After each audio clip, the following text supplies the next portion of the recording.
All right, welcome to today's AIM tip. It's Thursday, so Thursday's AIM tip day.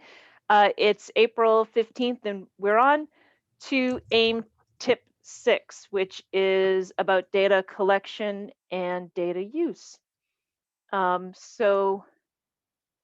going to share my screen, and in the chat, Luis or anybody else, every minute or so as people are coming in, if you would take that link to the AIM Tip 6 folder and just drop it in the chat so that as people who are entering have access to it.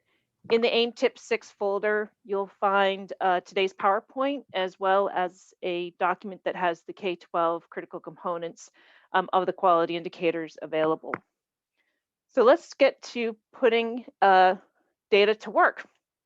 As a reminder, if you would rename your Zoom name tag, this will be helpful, especially as we have our cohort continues to grow and we see new names all the time, which is great. Something that helps us situate people, orient ourselves to who belongs to whom is if you include your state abbreviation ahead of your state name. So I have Crystal Patrick here as an example, NC for North Carolina, and then your full name. So here's the list of 7 quality indicators. We started on March 25th with quality indicators 1 and 2. We talked about how you create a coordinated system and provide accessible materials in a timely manner. Then we moved on to written guidelines. How do you create guidelines out of policy? Last week, we talked about creating or training accessibility heroes through learning opportunities and technical assistance. Today, we're digging into data collection and data use. And then next week is the final AIM tip, and it's on allocating your resources.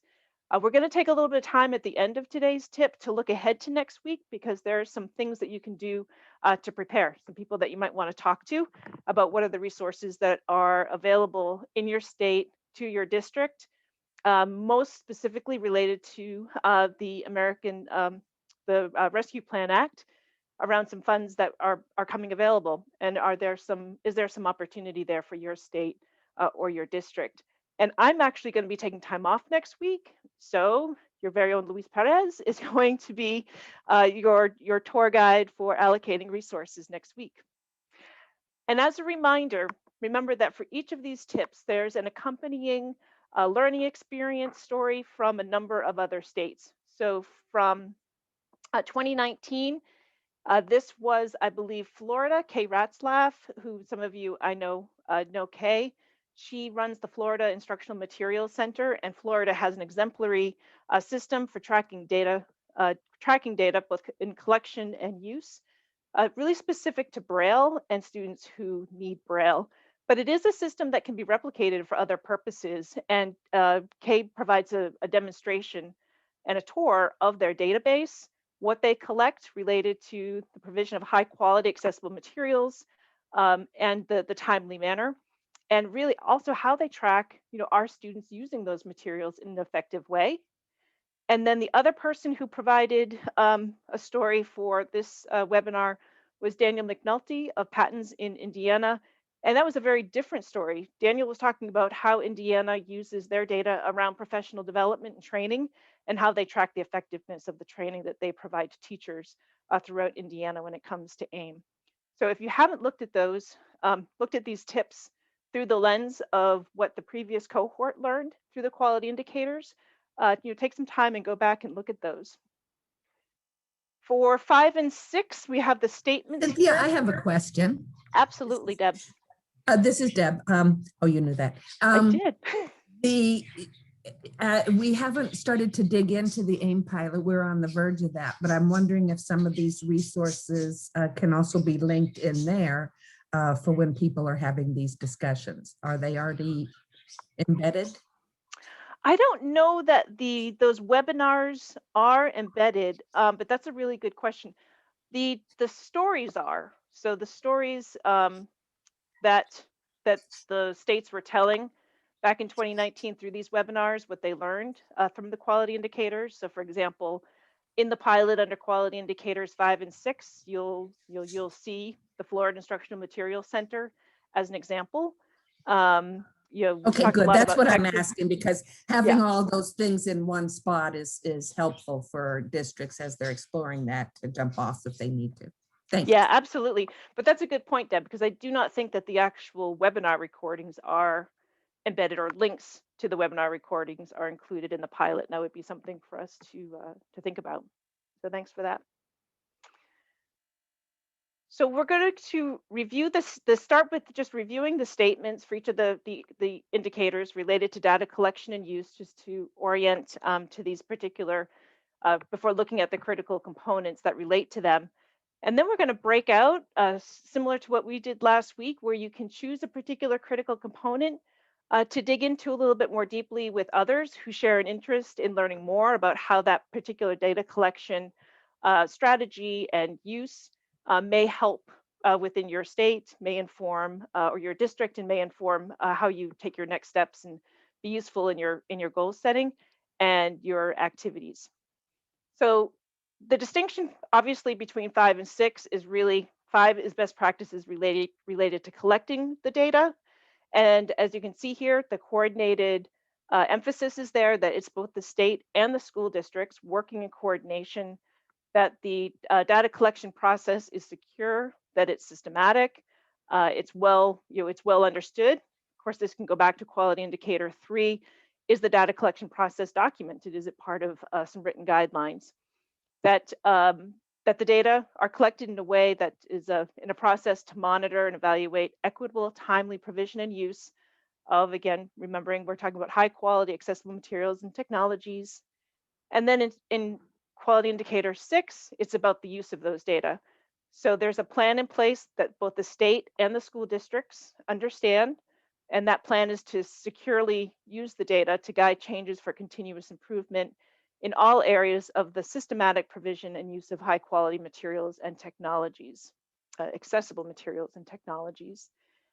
And some of the sample critical components under quality indicators 5 and 6 are listed here. We'll look at them briefly. And you'll notice, if you've taken a look at these quality indicators and critical components related to data collection and use, that they are parallel to each other.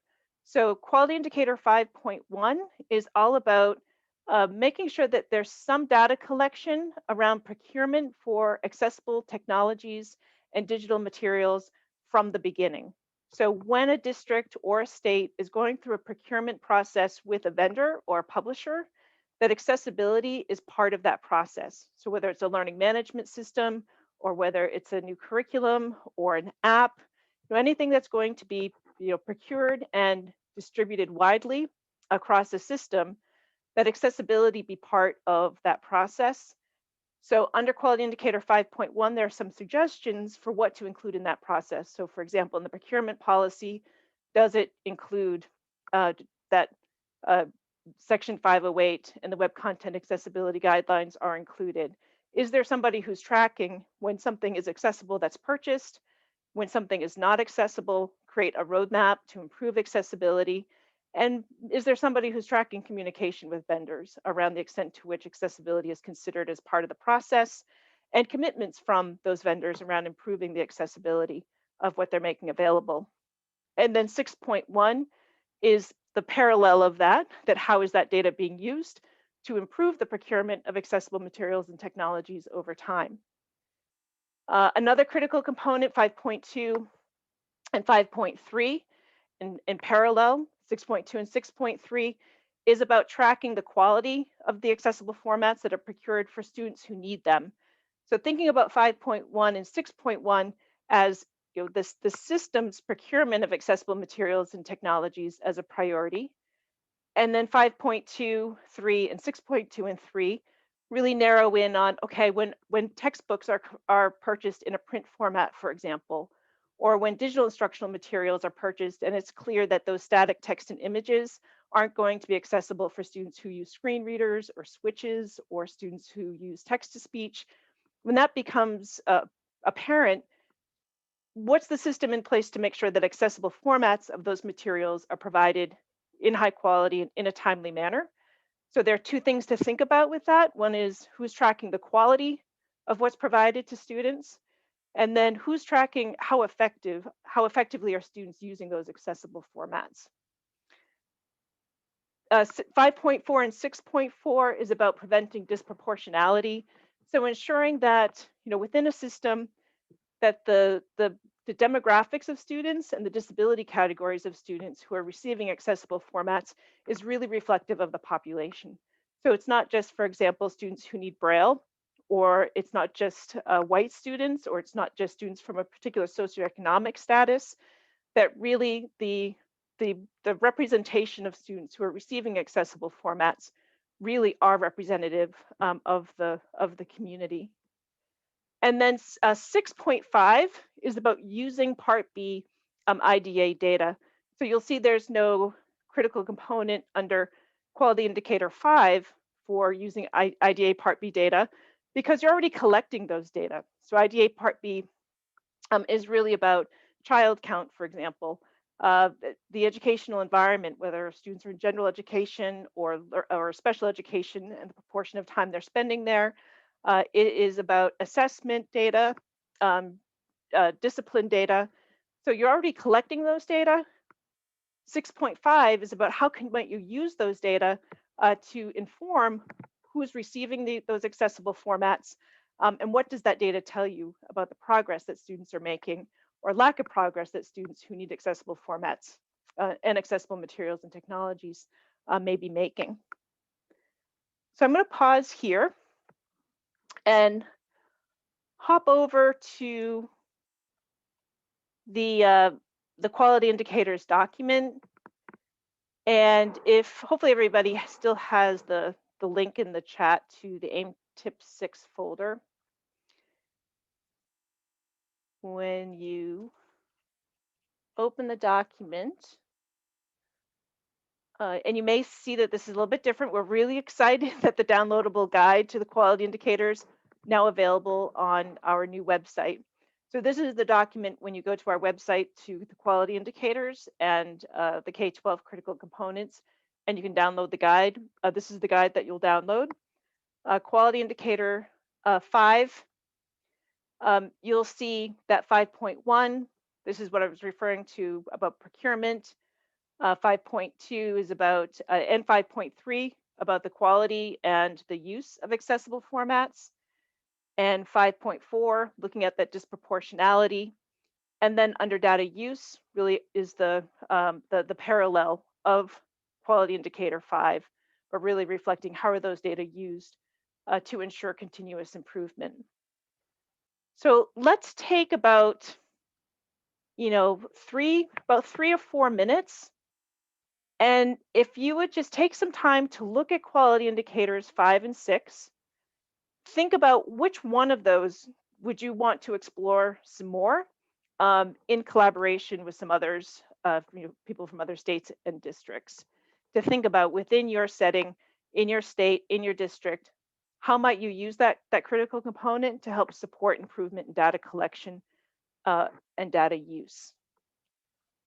And I'll add, if you're interested in the IDA Part B data and how you might use that for continuous improvement, I'll drop a link to the Department of Education website that explains, if you're not familiar with the data that that your district and state are collecting, to show that there are, the data collection that's authorized under Part B, to give you a sense of what's already being collected and how that might inform, how you might correlate the data that's already being collected to the impact of providing accessible materials and technologies may be having.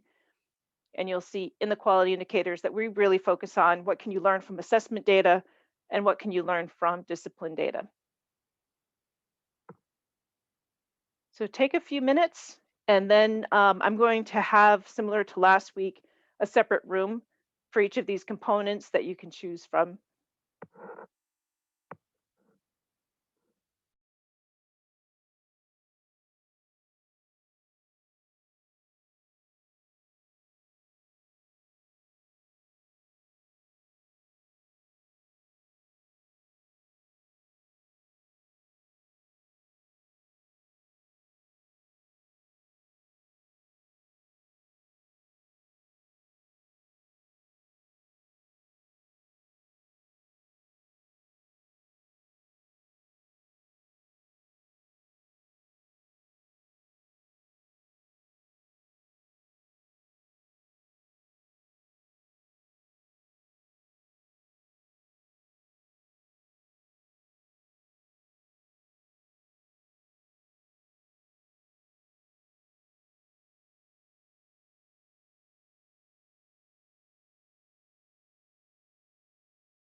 Which particular area you're interested in? We,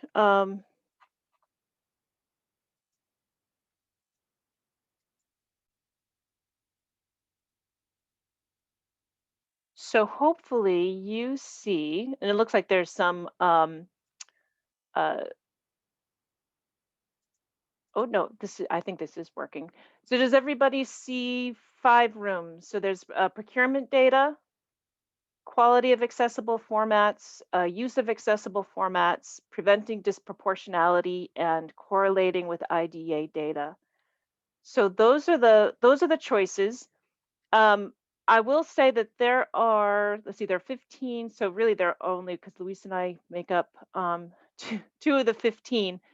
If you are in a room by yourself, feel free if you want to do some independent study, feel free to stay there and do that. But I believe you can always come back to the main room, and I can redirect you to another group, because it takes a while to know whether somebody else is going to be joining your room if this doesn't get distributed evenly. Cynthia, this is Crystal. I'm not seeing the rooms being shared on my screen. Am I missing something? Can others see the rooms?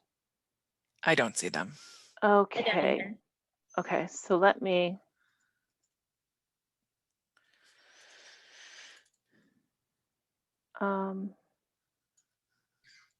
Doesn't that happen when you open the breakout rooms? I thought I did. I did open all rooms. So there Oh, is. I don't see that. Yeah. So let me try again.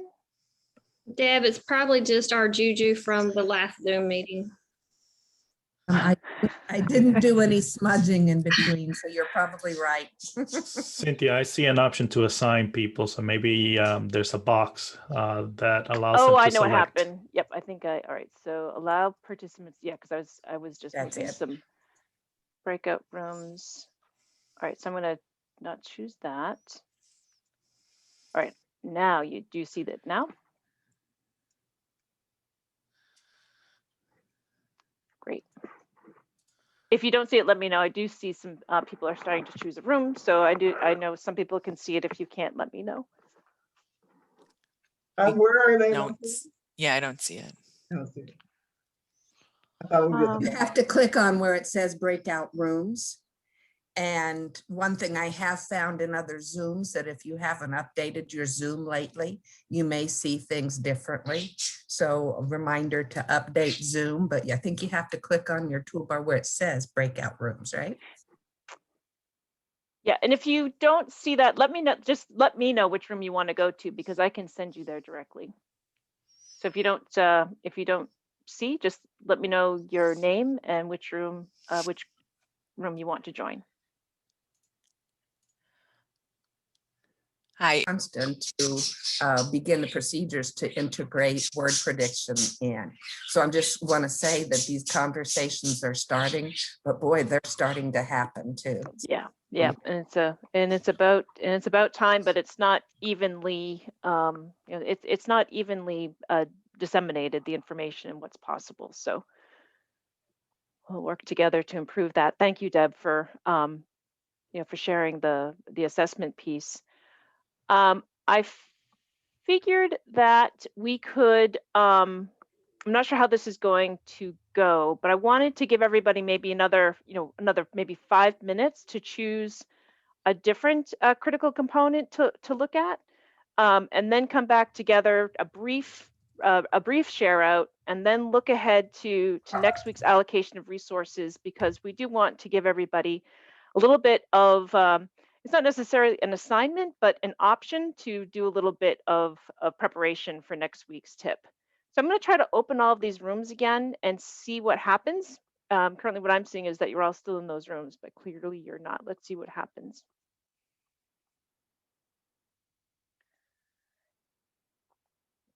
And people Cynthia, are starting to move. it asked me to join back to the procurement room, which is where I was. Can I told it you? no, and then it let me choose. Excellent. Are you seeing that, Crystal? comfortable myself with this, with knowing what we're doing in our state. I think it's valuable to talk to other people and see where they're at and where their head's at, and listen to you and see where your head's at, and just And to try to everybody is fit different. in. There's Right. such a difference there's some things that geography doesn't really change, but there are some things because our systems and within our state, everything is so different. And one thing that as we dive into the quality indicators, it seems quite logical to me how it should be interpreted. And it just seems so amazing to me how many different interpretations there can be on any one given comment. And Yeah. so even when we're talking about, and we've been talking about timely provision, Crystal just brought up the fact that, okay, to the letter of the law, most people are saying that's when other people get their stuff. Okay, well, if you haven't taught anybody how to use that tool, or if you're giving somebody something one page at a time, or you're giving them a statewide assessment that has a tool built into it that wasn't the one that they were using in the classroom, are you still giving them things in a timely manner? Because it's never really been what they actually need. And so these are the nuances that that when we get in the trenches with these discussions and heavy with our districts, these are the questions that people, this is why everybody's not so consistent, because everybody's got a different take on it. Yeah, and I think that's why the outcome of the work of this cohort and the 7 states is going to be so valuable, because the interpretation should be different because every system is different, but the outcome really should be very similar. I mean, we're really talking about at that student level, every student having the opportunity to make progress, to participate, and to be independent at the same time. How you get there is really going to be connecting the dots in each system, and of course, each system is structured a bit differently. But across 7 states, I think we will have enough examples of how those connections are made, so that a lot of other states and districts across the country can learn from that. Did anybody have any interesting ideas about how the critical components might be useful? I will be the first to admit that we went out on a limb on some of our suggestions for how data collection can happen in districts when it comes to accessible materials, because we don't have a lot of guidance for that. We don't have really many, there's no precedent for how data can be collected. We know it's probably happening out there in various ways, but not consistently, not reliably. So the recommendations that we have in the critical components really are offerings for, this is how, here are some suggestions for how it might be done. What are your thoughts about, would some of those data collection strategies be useful? Can you see that bring them back to your state team, bringing them back to your district for recommendations to include in your goal setting and your activities for the project? And I think always looking and beginning to look at and collect data, looking at the big picture, what do we want to come out with? Obviously, begin with the end in mind, but I think on every level of meeting we've talked about, nobody's really doing a good job of showing the power of assistive technology and AIM. And so whenever we talk about reauthoring IDEA, sometime hopefully in the near future, what do we have to show? So I think backing that up might help us to know, what do we need to show? Right. And going back to, there's the IDEA data, right? And we have that in the data use. We have the, how might you use the data that's already being collected for IDEA to help inform where accessibility is working for certain students. So if students aren't making progress, looking and thinking, okay, well, could there be barriers in the environment, and are those barriers related to the materials that are being provided to students? Under the discipline data that you need to collect under IDEA, is there something related to a student's disability that's interfering with their progress? Are they demonstrating behaviors that really could be resolved if they're provided with access to learning, which may relate to the materials and technologies that are being provided. What the quality indicators are predicated on is that timely manner. It is, you know, that vision that a student with a disability is making progress, is independent, is participating alongside students without disabilities. So regardless of, you know, within your setting, what that looks like, that's really what the quality indicators, that's their roadmap.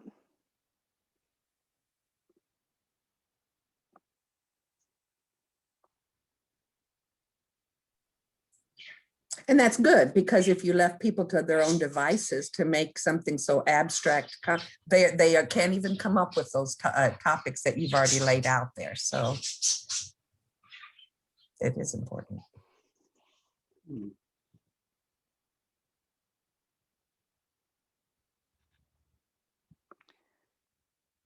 Yeah, we really tried to focus on actionable strategies. So you'll see, you know, what might be collected from observations, what might be collected from, you know, conversing with students, what might be collected from surveys.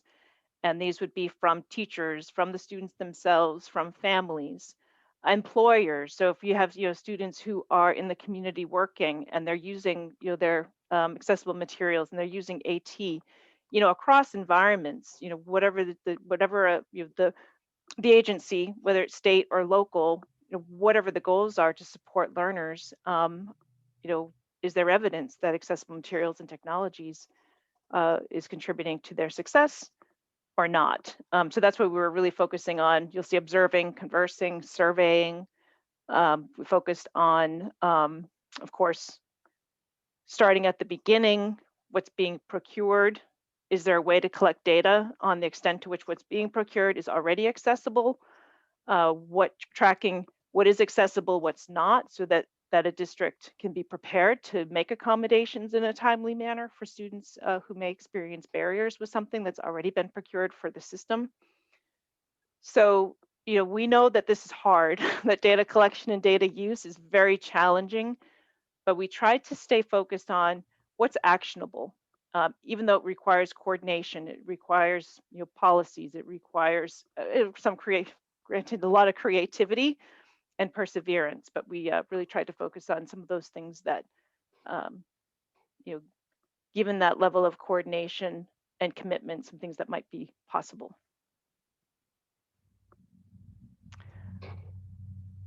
Any final comments before we look ahead to AIM Tip 7? Like I said, we have a bit of an activity for you to think about ahead of time.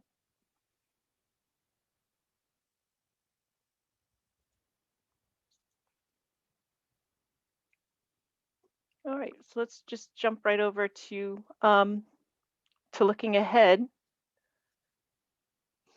to next week. So next week we're looking at the allocating resources. So this is quality indicator 7. And when you look at quality indicator 7, you'll see that when we talk about resources, it's you know, it's a very holistic consideration. So thinking about your human resources, infrastructure, and fiscal resources. And what we'd like you to think about is, of course, there is that windfall that has come in the American Rescue Plan Act, and that there may be some ways that you could advocate for some of those funds to be used related to accessibility and supporting students with disabilities coming out of the pandemic. And really, there's such a focus on, you know, learning loss and looking at vulnerable populations. Is there an opportunity to help support the work that you're doing? So we pulled out some of the relevant allowable expenditures under the American Rescue Plan Act. And these include any expense under any federal law. So IDEA is included under that, of course, ESSA and Perkins. So your CTE programs can benefit from ARPA. It needs to meet the needs of students and teachers, including professional learning. Another clause in the laws that is to improve access to and the purchase of educational technology. And there is an excerpt here for students served that aids in regular and substantive educational interaction between students and their classroom instructors, including low-income students and children with disabilities, which may include AT or adaptive equipment, and also implementing evidence-based practices to meet the comprehensive needs of students with disabilities. So these funds really are can be very useful for your AIM projects. And I added on this last slide some specific links to learn more about how these funds can be used. And I'll drop them in the chat so that you can take them with you. They're also, these are live links within the PowerPoint, but just in case it's helpful, I'll put those links in the chat. And does anybody know, so like for example, Stan, I know you're an ed tech, you're an ed tech director in New Hampshire. Has there been any evidence of how New Hampshire will be using its funds? Not that I know. No idea. I can tell you that in my district in New Hampshire, it is all going towards ESY. So it's going to pay for staff, because honestly, most of our staff are not going to be working. They're also burnt out that they're just, it's a separate contract for us in our buildings. And we're not getting much. I think we're only getting like 120,000. So it's going to be all for ESY, and it's already been earmarked. We've got nothing. All right, so your homework is done.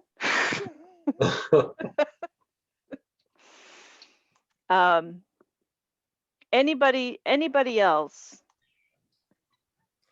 Well, I was looking at, and I put it in the chat box, but in Oregon, we're getting, there's, when we talk about the 10% holdback state, what I'm proposing is a statewide license for the UPAR as a tool that just gives such wonderful eye-opening data about student potential.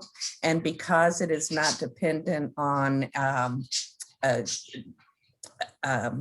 meeting an eligibility or having to qualify for something, it can be used as a gen ed tool. And so I am working with Don Johnston to put together a proposal for that, what it might look like. And I'm happy to share that when we're done, if anybody wants to approach that as well. Great, thanks, Deb. And I dropped the link to to information about UPAR in the chat. And I agree. That's the UPAR. It is the protocol for accommodations in reading, correct? And it is it does address general education. It addresses MTSS. It addresses learning loss. I can see where it would be well aligned. And it is available in a free paper download version, but that's so time consuming.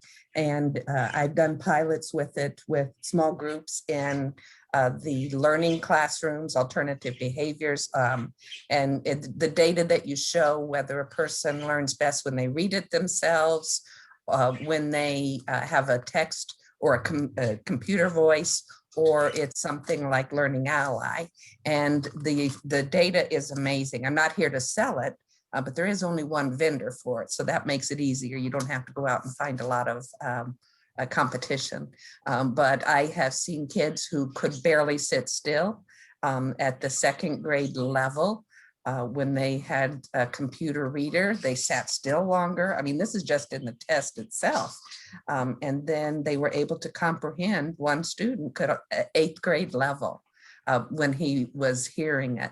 And so when you look at something that with that kind of an accommodation could show 6th grade levels in an assessment, that's some data that I think people really need to see to keep them from capping people's potential because of it.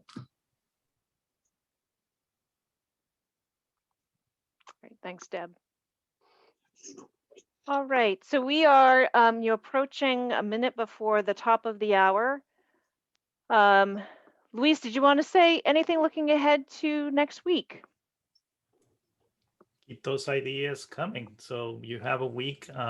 Cynthia has shared some really nice links for you. So we'll come together next week and look at some ideas for how to make the best use of this money, this funding. That's one aspect of quality and meeting quality indicator 7. And if you're not one of the beneficiaries of the American the Rescue Plan Act, come with other ideas of creatively using IDA funds, ESSA funds. We won't go to the level of bake sales. But we Cynthia, know. No eBay auctions. yeah, Cynthia, I don't believe COVID invented learning loss. So now that learning loss is a big conversation, maybe we ought to join it and see if it can move us along forward. I thank you for saying that, Travis. I think that speaking of interpretation and the interpretation of learning loss, when really so much has been also gained from this experience that we do need to acknowledge. I know from my own kids who are school age, and I think about my own experience, and I think we can all think of consider ourselves, going through, imagining having to live through a pandemic when you're coming of age and younger, how much that you've learned and how much this generation has been impacted and will be a different generation as a result. And I'm afraid that we're not acknowledging and appreciating that on behalf of these kids.